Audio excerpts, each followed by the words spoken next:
Another busy week in government cybersecurity. Let's get into it on this episode of Safe Mode. Welcome to Safe Mode. I'm Greg Otto, Editor-in-Chief at Cyberscoop. Every week, we break down the most pressing security issues in technology, providing you the knowledge and the tools to stay ahead of the latest threats, while also taking you behind the scenes of the biggest stories in cybersecurity. An attack is coming. It's about keeping us safe. He's just a disgruntled hacker. She's a super hacker. Stay alert. Stay safe. Stay safe. This is Safe Mode. Welcome to this episode of Safe Mode. I am your host, Greg Otto, Cyberscoop Editor-in-Chief.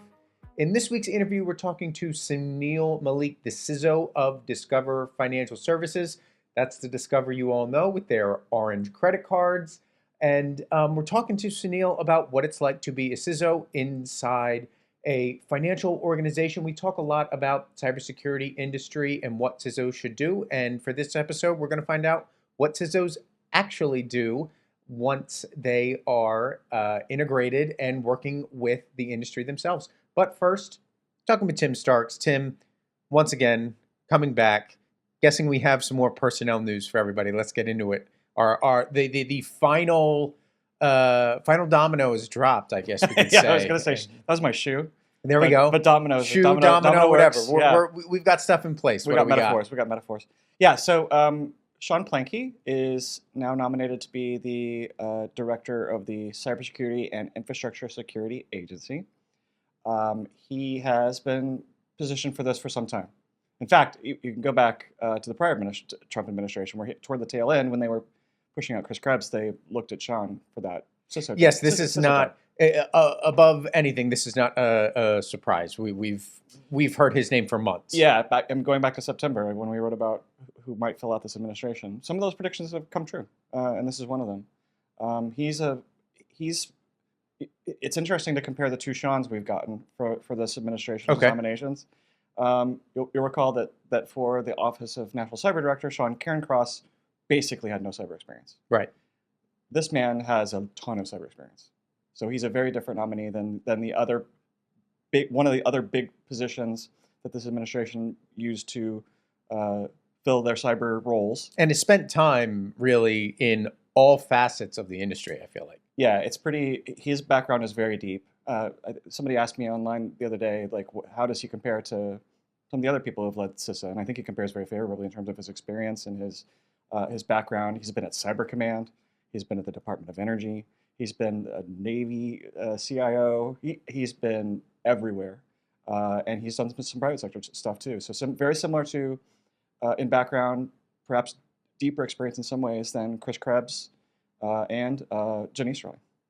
So now we have Sean Cairncross. We have Karen Evans, who's Sean's number 2. We have Alexi Balazzo. I apologize if I'm butchering your last name. I don't have an official pronunciation yet. But yeah, the leadership is really set in place now. So what do you think it says early on about where the Trump administration is headed with cybersecurity? They have 3 very different people in those very top roles, right? And Karen Evans would be leading the cybersecurity half of cybersecurity and infrastructure security. So she's a different. Let's just take those top. Let's take Alexi. Okay. Bulazell, I think is how we go. Oh, again, apologies. I will get it. I will get it right. I'm only the editor-in-chief. Why should I have names right? God forbid. Yeah, it's one of those things where you've written somebody's name, but you don't speak it out loud until you go to see it. Until you're on Safe Mode. Alexi is very technical. I mean, this is a guy who's presented at DEF CON, and he does have some background working at the NSC, so he does have some policy experience too. But in terms of the people who are doing this, he's the most policy guy. I'm sorry, he's the most technical guy. Okay. Then you have Sean, who's probably maybe the more operational kind of policy guy. And then you have a newbie. Well, I guess I should specify which Sean. The newbie is Sean Cairncross, who has no experience. And we talked about this, I think, on Safe Mode already. But sometimes that can bring a different perspective. And he's someone who the administration, Trump has a lot of faith in him. And so you can say that maybe that's a good thing for what they want that office to be. But yeah, the teams here, and Karen, I think Karen adds that sort of veteran heft to what she brings in terms of just having been doing it as long as she has and doing it very similar to Sean, doing it all over the place. Right. But she's the one who's got the most in the weeds government experience. So it's a very diverse set of skills and backgrounds for the team. So what do you think it says then about policy or operational sort of moves that are coming forward or coming down the pike in the terms of, like, I know regulation has been talked about in terms of being maybe tweaked. I don't know if tweaked is the best word for that. I know you've done coverage on what the CISA bill renewal may mean. And I know there was just a hearing this week that you covered for us that where businesses were like, we kind of like that. Yeah. So I'm wondering if you can read any early tea leaves to say that the way that things are going to go. Yeah, I wish I could. I hate to say that I don't. But one of the reasons is because these three that were sort of three major pockets of what the government does on cyber are much more operational. CISA doesn't have any regulatory responsibilities other than the Cybersecurity Incident Response Act. I've probably left out a word or two there. CIRCIA. That is something that I think where you could see some potentially weighing in on just the overall administration approach to regulation. The industry is not happy with the way CISA under the previous administration was implementing that. They thought they were basically doing too much. Okay. And making it too broad and making it so that the requirements were too strict. So I wouldn't be surprised if we see that roll back. I do think, from the White House, we might see some, if you look at the compare and contrast between Ann Neuberger, who had basically what Alexi's position is. Ann Neuberger's whole approach was regulatory. It was, we need to stop. She didn't like using that word. She liked to say standards or baseline. Okay. But basically, her idea was like we need to put more of the onus on the private sector, and I wouldn't be surprised if we see the White House, kind of reverse that role for what that person should be doing. And then, Sean Cairncross is a mystery box at this point. They didn't have any regulatory responsibility, but they did have a sort of coordinating responsibility. And you did see Harry Coker in that role talk about kind of reinforcing that Ann Neuberger message of private sector responsibility. So it'll be really interesting to see. I wouldn't be surprised if with the way they did in the past, where we see both Sean's in this case, Okay. on the being at confirmation hearings at the same time.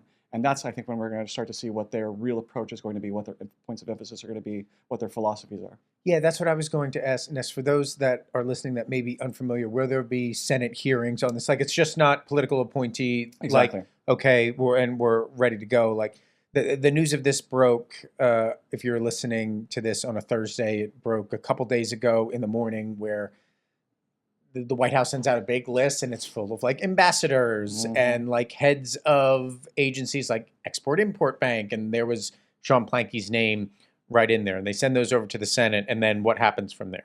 Yeah, so the Senate Homeland Security and Governmental Affairs Committee will have a hearing on those nominations. I think it'll be more interesting to see how they respond to Sean Cairncross than Sean Plankey, because Jen Easterly has already come out and said nice things about Sean Plankey, and based on my talks about who he is and what he's about, he seems like he's going to be really kind of focused on just doing government work and not. Right. There might be a sort of a MAGA political element to Sean Cairncross because he was an RNC guy and he was very political in some of his roles. Right. Even though Sean Plankey is a political appointee, I would say that across the industry, across government, the people that we've talked to have nothing but good things to say. Not that people don't have good things to say about the other Sean, but yeah. Sean Plankey is really well regarded in the industry outside of the politics that may be involved here. Yeah, so I think the hearings will be interesting to watch, especially for that. The Senate being the way it is, Republicans are probably going to get the nomination through no matter what. But it'll be interesting to see how potentially divisive that nomination might be. With Karen, she's just in place. She just has the job, and with Alexi, he's just in place. He just has the job. All right. Well, when Mr. Plankey has his hearing, I'm sure you'll be front and center, and we will have to talk all about it the next time you're on. Yeah, that'd be great. Great. Thanks, Kim. In this week's interview, we talked to Sunil Mallik, the CISO of Discover Financial Services. So much of what we talk about on Safe Mode has to do with the cybersecurity industry, but in this interview, we found out how a CISO actually uses what the cybersecurity industry offers. We talked to Sunil about cybersecurity upskilling, what it's like to work with corporate boards, and all of the threats that financial services face. Check it out.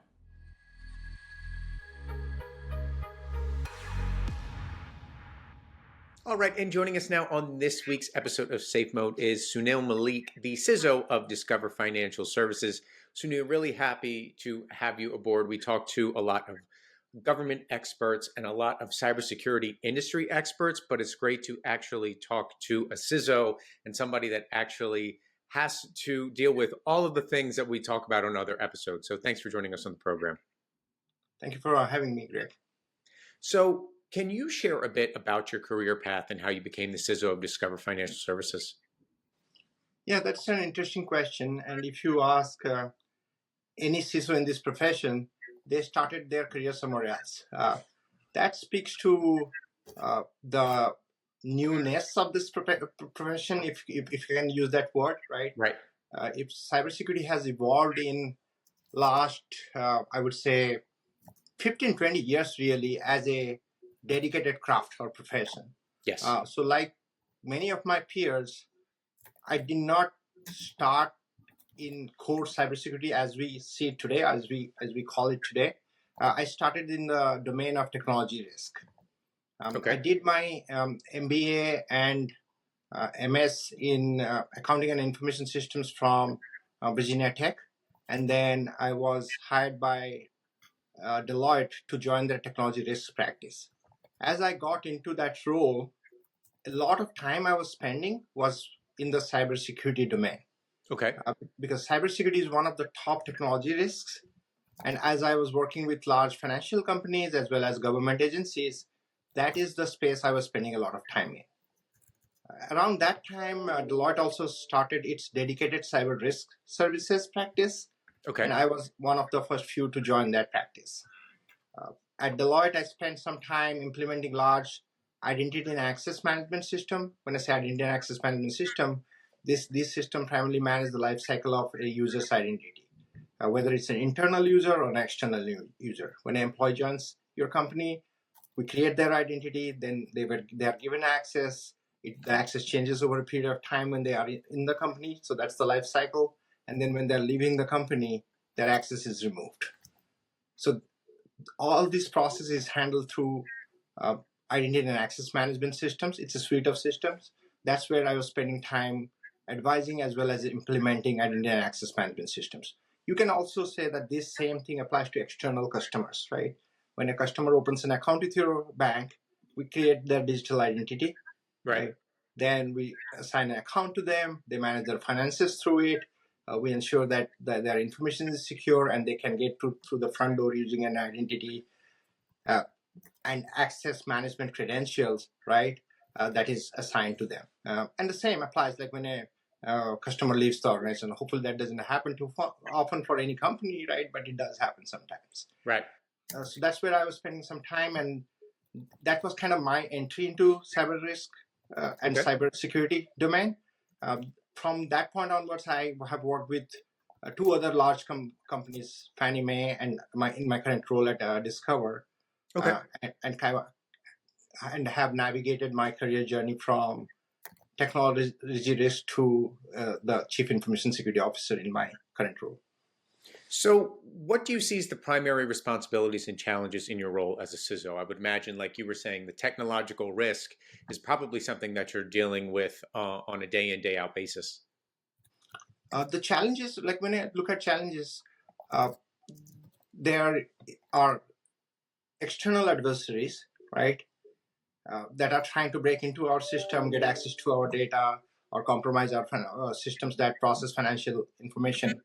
And then there is the insider threat, right? When someone that has access to your systems and can go rogue or can use that access for their own benefit, right? So there is the external risk and the internal risk, right? When you look at that, then you translate that to a certain set of threats, right? Threat to your systems, threat to your data, right? Threat to your company, right? Or sometimes threat to your brand. So when you have all these threats, you need to put a set of controls, right? I use the analogy of front door, right? Identity and access management, your username and passwords are like the keys to the front door, right? So you set, that's an example of a control. So as the CISO, I'm responsible for managing a program that puts the right controls in place to manage that risk. If you look at cybersecurity risks, there is no absolute assurance. There is only reasonable assurance, right? Okay. So as a CISO, you are always kind of like working against the external risk factors and internal risk factors to identify the right controls to put, right? So that you can manage the risk. Then you have stakeholders as well, right? Your board is your stakeholder, your regulators are your stakeholder, your customers are your stakeholder, and you are accountable to them from control environment perspective to ensure the right controls are not only put in there, but are also operating effectively to manage that risk.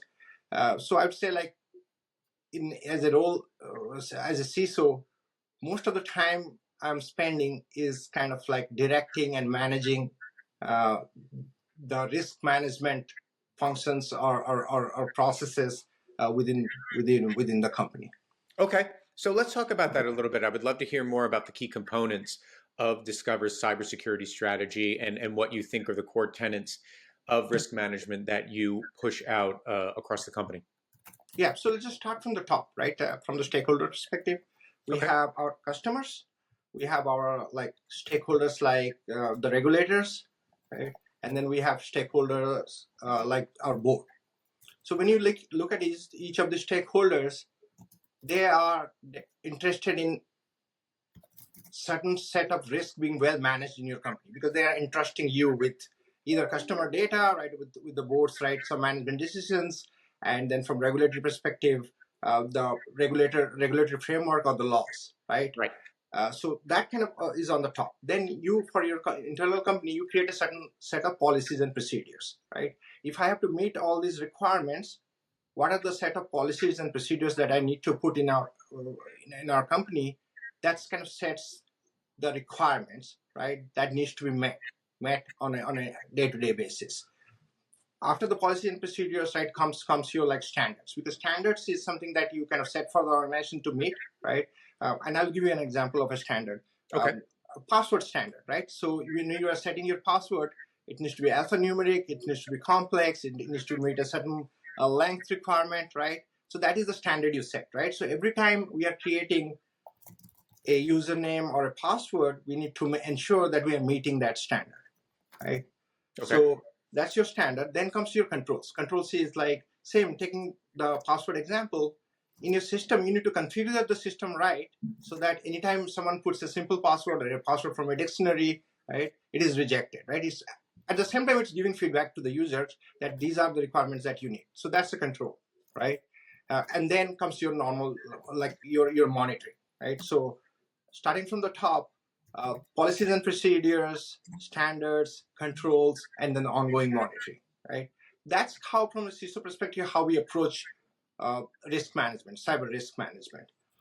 From strategy perspective, you want to kind of set some strategic priorities that leads to effective risk management, cyber risk management, right? So from our perspective, right, we go through this every year. Last year when we were going through it, we said that our number one priority, right, our number one goal is to create and maintain customer trust, right? Okay. Because we are a financial services company. When you open an account with us, whether it's a credit card account or a bank account, you are kind of entrusting us, right, with safeguarding your financial information and also allow for your transactions to go through when you need them to go through. Whether you're swiping a card or withdrawing money from your account, those transactions should go through safely, right, in a safe way, right? So, right. So from strategic perspective, we decided that that is our primary objective, right? So when we put that as an objective, right, or strategic objective, then can come a set of priority. That means that to achieve that goal, we need to do identity and access management right? So we need to manage your identity. We need to ensure that your identity is not compromised and appropriate safeguards are there. Your data is well protected, right? Third piece is like for your transactions to go through, our systems are up and running all the time, right? And are resilient, right? So right. That's how we set our strategy, and then we set our strategic priorities, and then you align your work to those strategic priorities, whether it's bringing in new capability, acquiring new talent from the market, or implementing a new technology in your environment, right? All that should kind of align to your strategic priority. Right. So you hit upon a bunch of stuff that I want to drill down further, but first I want to ask in terms of what you were saying in terms of alignment. What's the balance in your priorities when it comes to dealing with the security posture, like inside the enterprise, and then dealing with the security priorities when you're dealing with your customer base too? Because I would imagine as a financial industry, I mean, you talked about it a little bit there, you have to worry about both. So I'm wondering how you balance that. Yeah, and great question. I always say this to my team, right? We exist because of the business, right? Okay. So business has to run, and business has to run in a safe and sound manner, right? And we earn our revenue through our customers, right? So from that perspective, we need to center everything around how the business can run in a safe manner. Right? Okay. At the same time, in today's world, right, a lot of customers' trust is also aligned to how you are maintaining your security posture, right? So in today's day and world, right, the customer is very aware, right? Like, for example, if they're accessing your system and they don't see the option for multi-factor authentication, to some extent they lose their trust, right? Does the security team here know what they're doing, right? Right. So the customer is very much aware, right? So when we are prioritizing things, it is always starts with our customer, right? And starts with whatever is exposed outside, right, coming in. But if you think about it, internal or external, when it comes to cyber, is not that different, right? The things that we do internally for safeguarding our employee information, safeguarding our systems, is the same thing that we need to do for our customers, right? To safeguard their information. So the approach is same, but when it comes to prioritizing things, right, customers may take a higher priority, right? Because at the end of the day, right, that is what is tied to our business outcomes. Right. Right. Yeah. So something else you mentioned earlier that I'm wondering if you could drill down into. How do you balance between investing in new technologies and training your cybersecurity personnel on what needs to be done to protect your systems? Yeah, great question.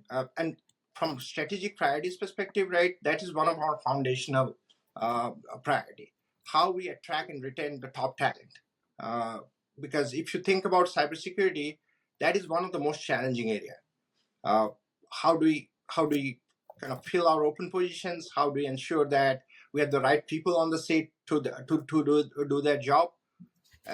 And we don't have the luxury of looking outside all the time, because the talent market is pretty competitive when it comes to cyber.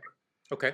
So you need to have a balanced approach where you are attracting talent from the outside, but also at the same time you are growing people from the inside. And I'll give you an example.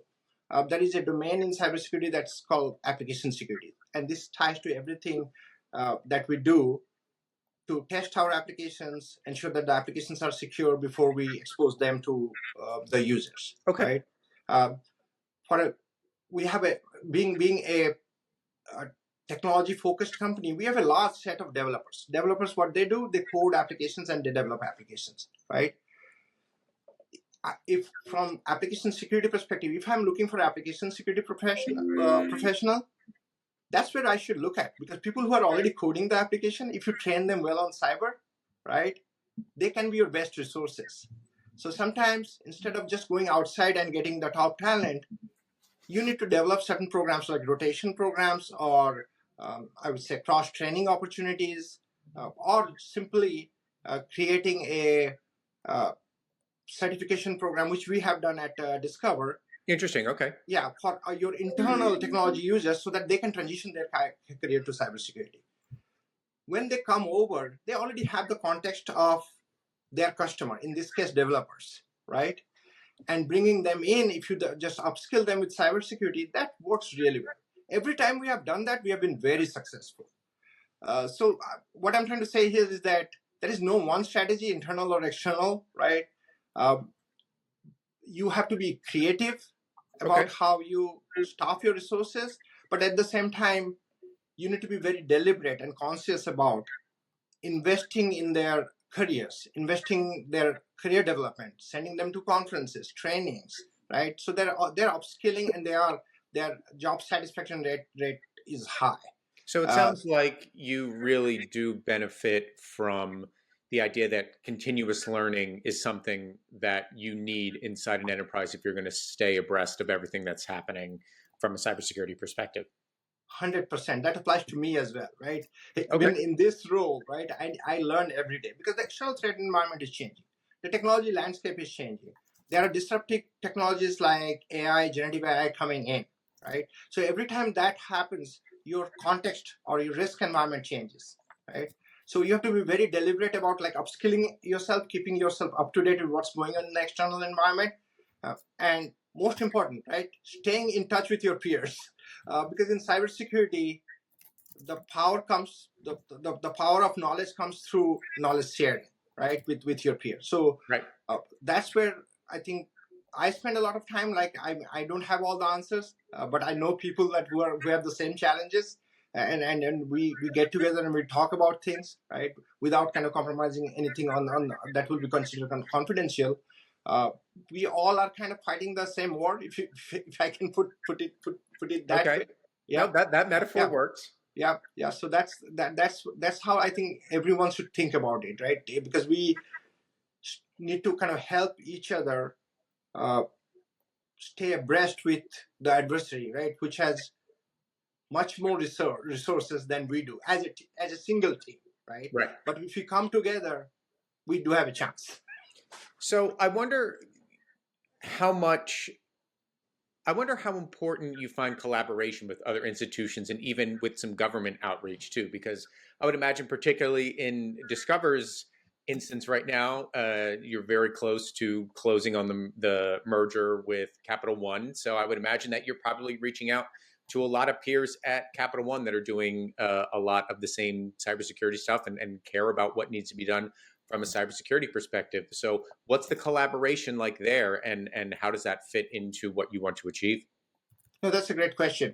And I think this is I would say, monumental event in the financial services industry where two large financial entities are coming together. It is still subject to regulatory approval. We are still two separate companies. There is kind of limitations to what we can share with each other. Anything that we share can only be shared for planning purposes, not any execution. Right. But if you set that aside, right, if this merger is not there, financial entity like Capital One, Discover, Visa, MasterCard, we all are part of many peer-based institutions like FSISAC, Financial Services ISAC, right, where we, through a structured process, right, with the de-identification of data, right, we do information sharing, right? So I truly value that a lot, right? We're working with your peer organizations through a structured process like FSISAC. This is where we learn a lot. This is where we also contribute, and I truly see there is a lot of power in that information sharing mechanism. But then some of the things also happen like more in an informal way when you are like attending a conference, right? Or you are in an industry panel together.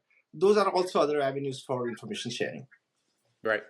Definitely. And with that information that you were sharing, I'm wondering if you could give us a little bit of insight into what you believe the biggest threats are that financial institutions are currently facing.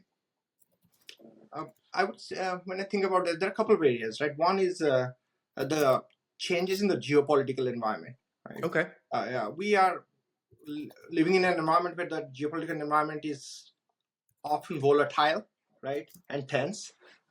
And if you look at the threat actors, right, that are tied to the geopolitical risk, right, these are nation-state threat actors. They are sponsored by their countries. They have a lot of resources, right? Mm-hmm. So from that perspective, fighting an adversary like a nation-state threat actor on your own is pretty much impossible.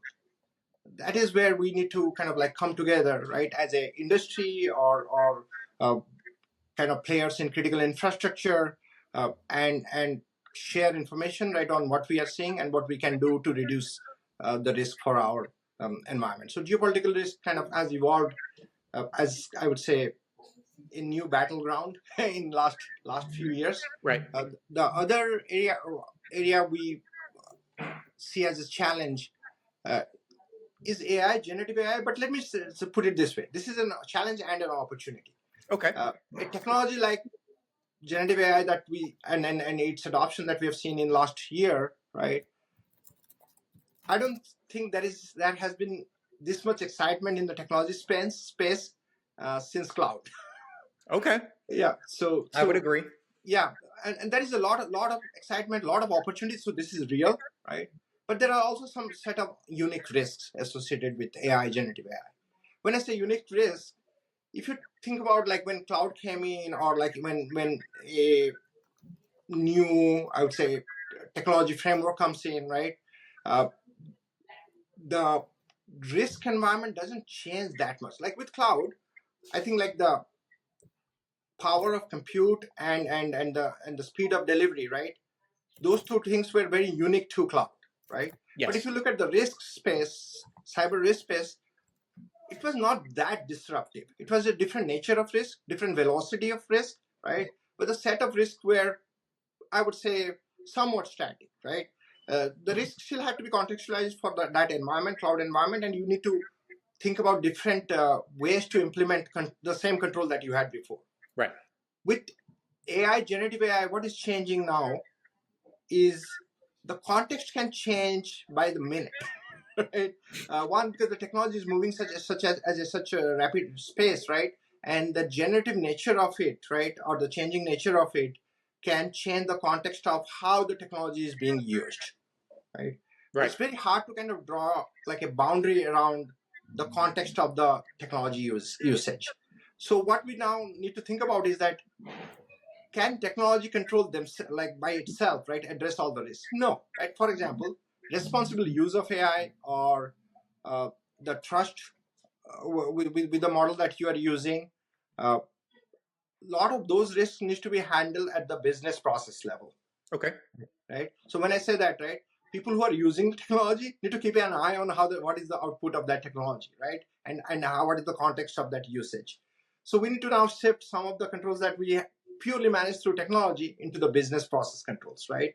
So business and technology have to work very closely together, right, to manage the set of risks that are tied to AI, generative AI, and same applies to cyber.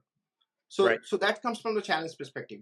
This is also can be used as a tool by the adversary, right? To, of course, we've seen that. Yep. Yeah, deploy a malware faster, right? Or create a phishing campaign faster, right? Right. So that is something that we have to be we have to be aware of. We can also use it within cyber, right? Using AI, generative AI, we can go through a large set of data very quickly. And if you think about cyber, that is the challenge we have been facing. As the number of systems grow, as the number of technologies grow, as your technology infrastructure grows, right, you're collecting a lot more data than you used to in the past, right? Yep. Just to monitor the environment. Going through that last set of data and making sense out of it, this is where AI, generative AI can really play and kind of enable our first line responders and the analysts that are in front of the screen, right, and give them meaningful data so that they can differentiate noise and news. Right. Definitely.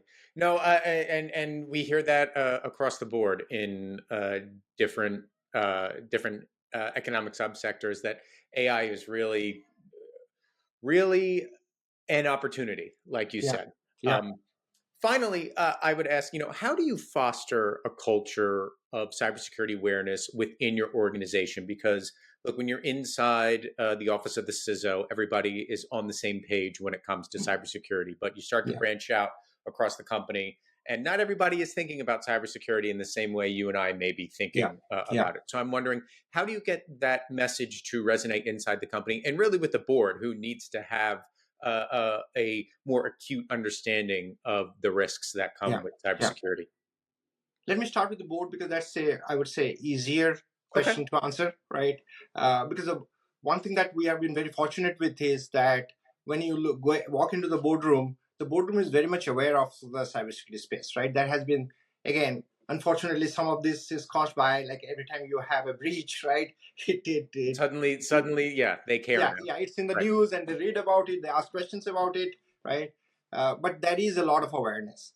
And then in the boardroom itself, right, you are getting leaders who have worked in other places, right, whether they manage the risk, right, or they were very familiar with how this program was run in their respective companies or places they come from.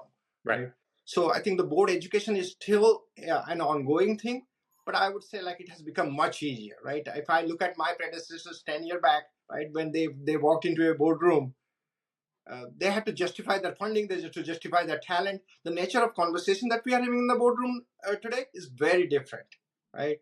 And in most of those conversations, you walk out of the boardroom, right, with I would say increased resources, right, or increased support to run your program.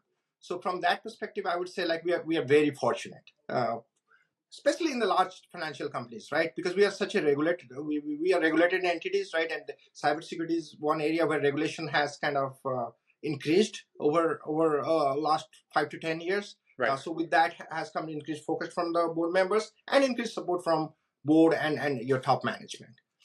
Now we bring it back to our employees, like our internal resources, right? Internal resources. With them, you have to bring it home. When I say that, you have to bring it closer to them, right? Every person has kids, every person has parents at home, every person manages their own financial information, right? I truly believe that the human layer of the defense has to be the strongest. Okay. Yeah, if you think about like the breaches that we hear about, the entry point is through like an email, right, or a file up download, and those things are handled by humans in most cases, right? So the more awareness you create there, the better off you are. But if you have targeted communications, targeted training, right, that makes it real for them. When I say makes it real, you talk about how to secure information for their parents, how to secure their own information at home, how to secure information for their kids, what guidance, cybersecurity guidance they should provide to their kids. You are not having conversations around your company, but you are creating that awareness, right? And you are creating, I would say, that emotional connection, if I can use that word, right, with them, where they start valuing it more, right? And all the good practices they do at home comes to work and vice versa, right? So that's how we need to approach employee contractor awareness, right? Where we not just kind of force the requirements on them, we talk more about the risks, right? And how it relates to them in their personal life. If they get it there, it will come to work. Great. Sunil, really appreciate you hopping on board and speaking with us. We'll have to talk to you soon. All right. Thank you, Jay. Thanks for having me. Thanks for listening to Safe Mode, a weekly podcast on cybersecurity and digital privacy brought to you by CyberScoop. If you enjoyed this episode, please leave a rating and a review and share it with your friends, your coworkers, your CISOs, your sysadmins, your mom, your dad, anybody that wants to know more about cybersecurity. To find out more information or to contact me, please look for all of our social media handles or visit cyberscoop.com. Thanks for listening. Check us out next week.